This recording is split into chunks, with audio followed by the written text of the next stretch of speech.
Welcome back to Higher Round. I'm Christina. Hey, I'm Josh.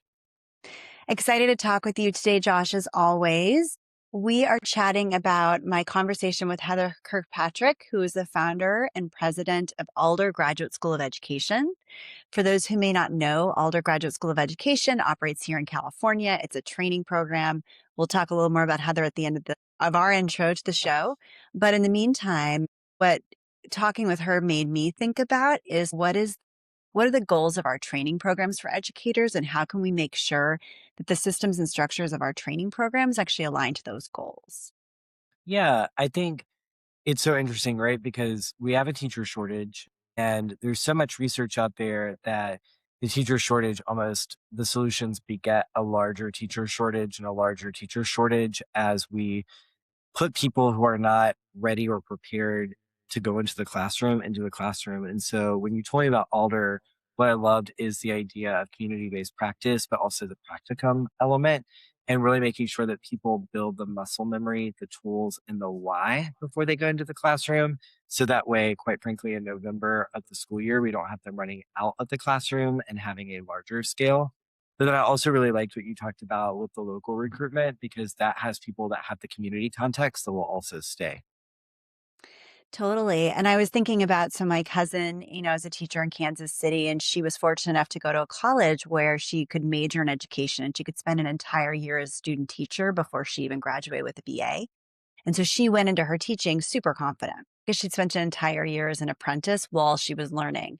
And I think that's the beauty of a model like the Alder model. And a lot of residency models do try to implement that, where you have a training experience, a practicum year alongside your graduate school or whatever your courses are. I think what's really special about Alder is, number one, you're getting your degree at the same time. So it's not layered on top of your degree. You're actually getting the degree, which is fantastic. It's affordable for the person because, going to graduate school, as you know, is really expensive as an educator, but it's also at a price point that's affordable for the district.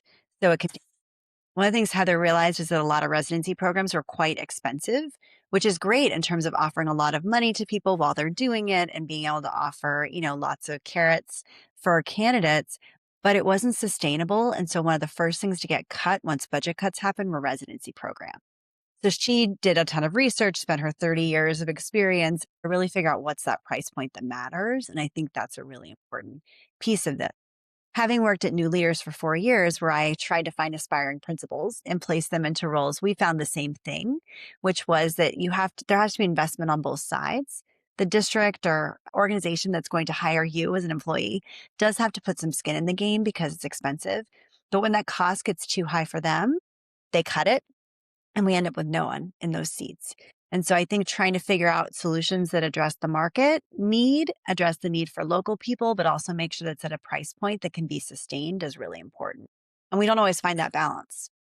Yeah, I mean, I think about working at a college of ed at the University of Memphis. I came from an alternative certification background myself, so I had preconceived notions of what college of ed and they do before their residency candidate year, they do rotations in their junior year, and I was like, what is all of this? But, sitting down with the professors, it was so interesting to think about just the pedagogy of just human learning and the fact that I can remember when I sat in my alternative certificate, it's Teach for America. Sorry, I like keep acting like people like I haven't talked about what it was. But I read all the books over the summer. They used to ship books. I'm sure it's all digital now. And my sister was actually a Teach for America coach, and she told me I'd get in trouble if I hadn't read all the books. And I actually misread the directions. It was a one paragraph response per question that they gave, but I read 3-page response. So I ended up turning in like 120 pages. But even all of that, my point is, yes, I'd learned some pedagogy before getting to Teach for America. And yet, when I first started teaching, it was really bad, right? Like children were throwing blocks and I didn't know what to do because you just got to get into the classroom and you've just got to experience it. And I think that is why in the medical profession, they have years of residency because until you see that thing, it doesn't matter if you read about it in a textbook. You have to actually do the thing with somebody who's expert next to you. I mean, I will say, I was able as a music teacher to push in to a woman named Mrs. Wallace, who'd been teaching about 35 years at that point. And I was a guided reading table next to her. And so she did guided reading, and then the kids got a second dose of guided reading with me, and then they did a center. I just watched what she did, and then I just did what she did as a second dose, and she didn't always tell me the why of what she was doing, but it was all phonics based, and it was all breaking down words in kindergarten. But, like, I think about, like, how much I gained from just, like, 90 minutes a day of being in her room, to where then when I became a teacher coach, I was like, "I know the science of reading before we had this phrase because I sat in Carol Wallace's room and watched her." So I really appreciate the work that they're doing, and I think that that's really the pathway is sustainable community-based apprenticeships and residencies is going to be what helps us turn the pipeline. And I think it's helpful to have folks that can help catalyze that for us because school organizations, we try to do it ourselves. And there are often pathways. And one of the biggest barriers, as you probably know, is paraprofessionals who are almost always parents or local folks who don't even, sometimes in AA, usually don't have a 4.3. We want to get them on a pathway to teaching, but how do we help them get the certifications and degrees that are necessary to be able to be credentialed and certified in it? So I think that a program that can help at least do part of that is really important. And organizations recognizing when I was on the board of a school, our head of school, this was more than 10 years ago. So he was ahead of his time in terms of thinking of these things. But he said, wow, I've got a lot of great after school folks and paraprofessionals who are community people who are committed to our community. They're family members of our kids, they're neighbors of our kids. They want to be here long term. How do I get them into the classroom? How do I get them certified so they can be our teachers of tomorrow? And he kind of informally built some pathway programs there. I think that's what it's going to take to be able to build folks who will stay, and then we need to train and coach them so they feel comfortable and prepared once they're in the classroom. Well, do you want to introduce our guest? Of course. So I've known Heather Kirkpatrick for a long time. She is a legend in the training and development field for educators. She launched Alder originally as Aspire U when she was at Aspire Public Schools, where she spent a couple of decades leading, teaching, learning, people coaching for the network. And then she separated out. Aspire U became Alder Graduate School of Education. They're placing several hundred, I think it's up to 600 plus teacher residents a year in California districts and charter schools, helping them coach and learn the profession and providing graduate school education as well as an actual degree when they're done with their 1 year experience. I'm excited to talk to Heather about the current and future state of the profession as someone who lives it every day, and what are the bright spots she sees for all of us as we try to support our schools. Awesome. All right. Well, excited for people to stick around. We'll see y'all next time. Thanks, Josh. Appreciate it. All right. I am excited to have Heather Kirkpatrick here on today's episode of Higher Ground. Heather has been finding, supporting, coaching educators for many, many years now, and is the founder and president of Alder Graduate School of Education here in California. Heather, it's nice to see you. It's so nice to be here. Thanks for having me. Of course. So you've been thinking a lot about K through 12 schools and how we support teachers and educators and talent for many years. What are some of the things that you think people get wrong about how we build pipelines of educators and how we support them when they're new to the profession? Yeah, I don't think people get it wrong for any good reason other than habit, probably. I think we've, structures, systems, institutions, and habit. But one of the things that will ring really true to you, since you've spent so much time thinking about talent in particular, is I think that public school systems historically have been places that have not been asked or expected to have a talent strategy. So what we see is in some of the systems, maybe worst case, and it's so sad because when you talk to the people in the worst case systems, they're working their bodies off and, desperately committed and wonderful. But what happens is they're in this crisis spiral. They know they need to hire new teachers every year. And I'll take a moment and recognize for you and everyone that of all the variables that determine student achievement within the school's locus of control, teachers are the single biggest variable. And I think we all know that intuitively, but there's a lot of research about the importance of, and we know this, right? Who your child gets that year is everything. So, and that is true every year. So when we think about the importance of the teacher role and we think about what happens in school systems that have not developed a meaningful strategy for their talent pipeline on teachers, they're scrambling. And that scrambling leads then to a lot of last minute hires, a lot of emergency credentials, a lot of people who may or may not actually have been deeply prepared, especially to work. When we think about California public schools, we think a lot about students who are multilingual, this gorgeous asset. But if people aren't coming in prepared to work with that gorgeous asset, we know what can happen, especially when we think about children who have special needs and the fact that so many teachers come in, they report feeling underprepared to really support the children who come to them with special needs, and they want to support them. Every teacher is signing up saying, this is what I want to do. I want to be good at it.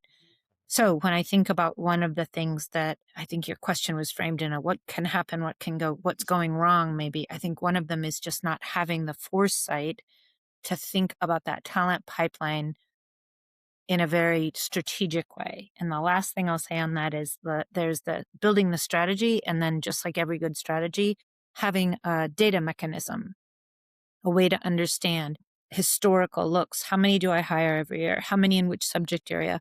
Where's my bubble of people who might be coming up on retirement? So I can expect, like, there are really meaningful things that people can do, but you need a data infrastructure and you need sort of that strategic mindset to be looking at all of those pieces. Yeah, it takes me back. One of my first projects I did as a consultant, I did a series of projects with a team that was working with districts around pipeline. And one of the things we did was actually just build an Excel sheet for teachers or for districts around a vacancy model. Because one of the things we realized is they just didn't even have a way to model out vacancies and think ahead to what kind of talent they might need in the future. And that alone, right, was super helpful. One of the other pieces that I think is worth naming that is baked into the system that I think makes talent strategies hard, maybe strategy in general, is school systems are budgeting 1 year at a time. So the difficulty of a 1 year budget at a time, of course, is you can't look. One of the things we see from the residency model is if you look over a 6-year period on return on investment, because of the power of the retention we're able to create, you can see the ROI is so powerful. But if you're always just budgeting with a 1 year in mind, things get lost that are actually really meaningful and have a much higher ROI and a longer term play out. So I'm really glad you talked about your residency model, which is so powerful. And one of the things I've always loved about it is that you've really tried to find this sort of balance point where you're offering support to residents because, it's a difficult thing to do to spend a year training to be a teacher and not make a full salary, but also make it affordable enough that it's something districts can continue to commit to over time and at scale. Can you talk a moment about, sort of how you develop that, but also why you think that's so important to the program? Right. So essentially, there's 3 parties involved when you think about the finances of what we're trying to do at Alder. There's the graduate school of ed. We care about making sure we're sustainable. So our goal has been to get to a place where tuition can be low enough to attract the demographic we want. And that means having enough scale to get us to about 70-80% funded on tuition. So there's our financials that matter because we want to be an organization that's here for a long, long time. Then there's the finances of the resident. So if you think 3 parties involved, the GSE, us, the resident themselves getting their master's and their credential, and then the public school systems where they want to go work and the public school systems that want to hire them. So for the resident, the finances are what I said before. We're very dedicated to working in Title I communities. So we want the tuition price point to make sure that we're able to attract the demographic we seek. And then the third party, the LEA, the public school system, it has to be right-sized for them as well. They're sort of what I was saying before about having a strategy. So if you think about who is it, why would anyone want to support their incoming teachers? Well, you want a strategy, A, to build a pipeline, period. B, to build a pipeline ideally from your community, since we all know there's so much power in being proximate to the children and the families we're serving. See this notion of, what I was saying before about retention. So really thinking about where am I going to see the highest retention and having that data infrastructure that says, I noticed that when we get teachers from here, they stay this long, teachers from here, blah, blah, blah. So I think the price point for the LEA is really saying, what's it worth? How do you think about what I was saying, sort of that 6-year cycle. Where do you see your return on investment? And then I do want to mention beyond the finances, the other powerful resource that doesn't get named enough, I think, as people build out their teacher pipelines is efficacy. Because the costs that come, not just from losing a teacher because maybe they weren't good enough or whatever, or they didn't feel like they were good enough, they weren't set up for success. The other cost, of course, is the loss of learning to students that year, the loss of collegiality to all of the people in that school community when that person comes and goes or comes and fails. So I think when we think about resources and we think about financials, there's the actual dollars, and then there's these other very important variables to consider: student learning, collegiality, trust, etc. I love your point that there's so many other attendant consequences, right, of someone not being properly trained or supported. Another thing that you guys are really lauded for that everyone says is so hard to do in education. So I'm sure the audience would love to hear your thoughts on how you've been accomplishing this is to find teachers that mirror the demographics of our students, Mm, low income disadvantaged communities. And I know that's something Alder's put a real priority on and you've been mhm. successful in. And so what do you think are some of the strategies you've used or been able to use that have helped you achieve that goal in a place where a lot of people struggle? A number of things. I think that the very first one is just an incredible high will, the what gets measured gets done rule. We're just very committed to that end, and we hold ourselves accountable to that end. And then, of course, the next most obvious is recruiting locally. So if we are we work with partner LEAs, they tend to all be Title I. We're recruiting, really saying that the sweetest thing to do is to bring people who graduated from high school in that community back to teach in their schools. So that's sort of at the heart of it. I think price point makes a big difference in this. We have, without question, this, just the most terrific recruiting team. They think really hard about messaging. They think we do a lot of what we call high touch, not only at recruiting, but all the way through our program, our student services, our financial aid. We're very high touch. And I think this is critically important when you think about the communities, Title I communities. They have been far from resources for a long time. So that means they probably didn't get the greatest education. And that means they are, when I think about our IAs and paras all the time, and they get tapped by their principals. Their principals would say, "You should go do this teacher prep program. You're going to be extraordinary." And there's all these responses of, "Oh, I could never be a teacher." This sort of these mindsets that you're trying to overcome. So that high touch recruiting, I think, and the work and the messaging that our recruiters are doing really matters. And I'm just so proud of our team and everyone who touches residents. The teams I mentioned: recruiting, student services, financial aid, faculty, staff, just at every level, the people on our enrollment and registrar and admissions teams. Everyone's really dedicated to supporting people and understanding what it means along the way. Oh, I should say one other huge lesson we had, Christina, was to be a teacher in California. Thankfully, it's a high bar. The state is very serious about its standards. One of the bars is something called subject matter requirement. And one of the things we learned and figured out how to do and support is, because if you haven't had the best education, these tests are harder.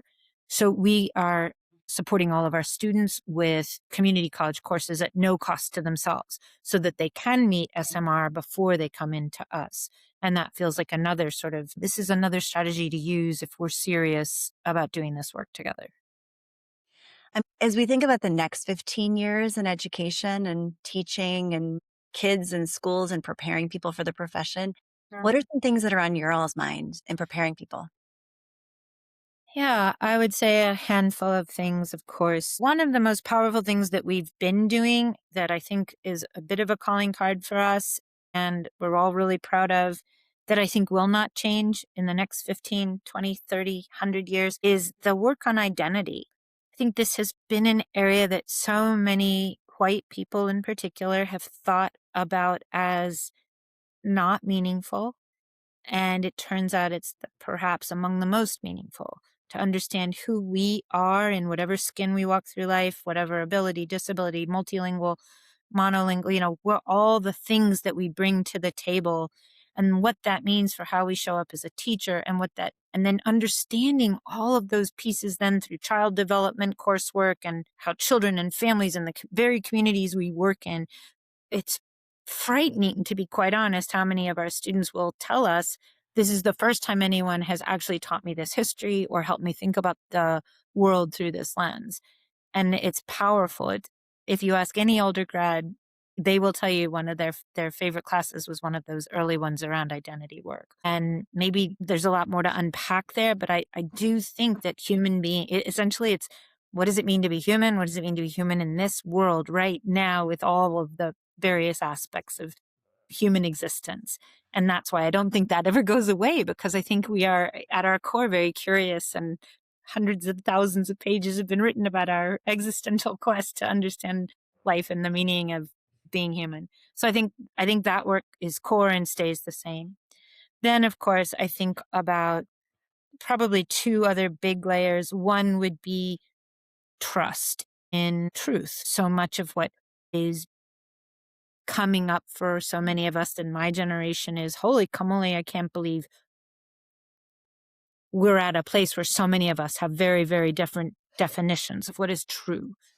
And so I think one of the most important things we can do in our public schools is to really help our students. And this has always been true, to be a critical thinker. That doesn't change, but I think that this new, probably really critical angle on being a critical thinker includes, how do you know what you're reading is true, not just by the right person anymore, since that also has gotten blown up so broadly.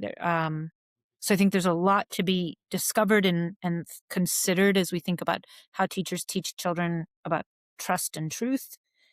And then the third layer I would definitely obviously put on the map is, will it mean to work in an age of artificial intelligence, AGI included? That's coming.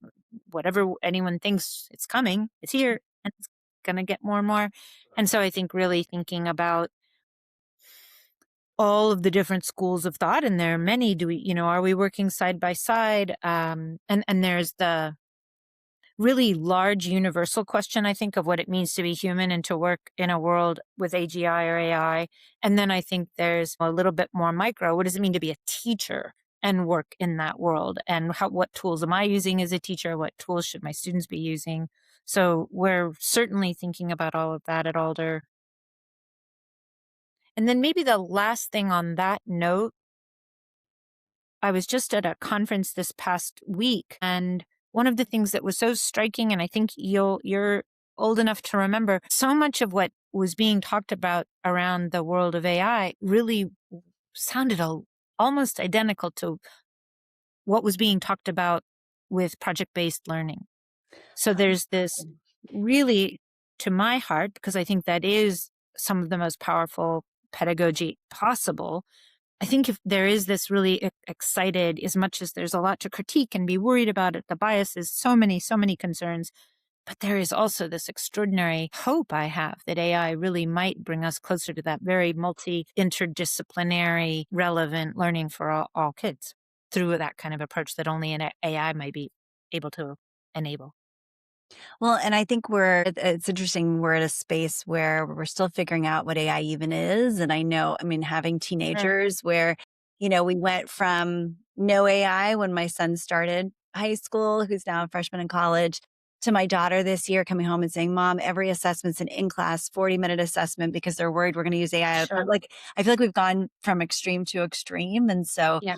I'm hopeful that we'll find, to your point, ways of embracing AI and leveraging it and supporting students and Yeah. leveraging it in positive ways while not degrading the educational experience, but also while recognizing this technology is there and how can we use it and harness it in positive ways. Yes. Definitely. So the last question, Heather, what should people know about Alder Graduate School of Education that they may not already know? Well, let's see. The basics. We are a very rigorous pathway to earn a master's degree and a teacher's credential in TK-12, most of the subject areas and grades, as well as your mild moderate if you would like to teach children with special needs. So that's the most basic. The next kind of distinguishing quality, I would say, is it really is, even though it's called a residency, I think that doesn't necessarily lend itself to the most intuitive understanding. It's an apprenticeship model. So people work 4 full days a week teaching under a really terrific mentor teacher for an entire year. And the goal is they're hired in that same school. That doesn't always happen oftentimes, but then in the same system. And then we're supporting the mentors. So there's a whole lot there. But I think that one of the most exciting aspects of the program is this real meaningful apprenticeship model. And then I think the third thing, and there's many, many more, but that sort of in terms of just very big buckets that I think is really important about Alder. When we talk about partnering, remember how earlier I said we partner with public school systems, largely in Title I communities across the state of California? That partnership is a big deal. And when we share about a quarter of our tuition with all of our partners, because we believe so much that if you're going to be a graduate school of education dedicated to developing excellent teachers for public school systems, you need to be in discourse with those public school systems in a very meaningful and ongoing way, since what they need may or may not be what you think is all exciting about preparing people for teaching. So this discourse and this partnership and all of the beauty in that, I think when we think about the philanthropy literature, and over time it ebbs and flows, but the notion of being proximate to the thing that we're trying to do good things with and for, I think that proximity is really critical. And I think that discourse over time and the trust building and the back and forth, even though just like any partnership, marriages, friendships, there are times where you're like, really? It really is in the reallys that you're actually getting somewhere, because you're trying to figure out, how do we do this really important thing together, because we can't do it alone. I love that. Well, thank you for sharing. Thanks so much for taking Thanks for time. asking. And it was a great conversation. I appreciate it. It was great questions and really, really nice of you, Christina. Of course. Thank you. Yeah.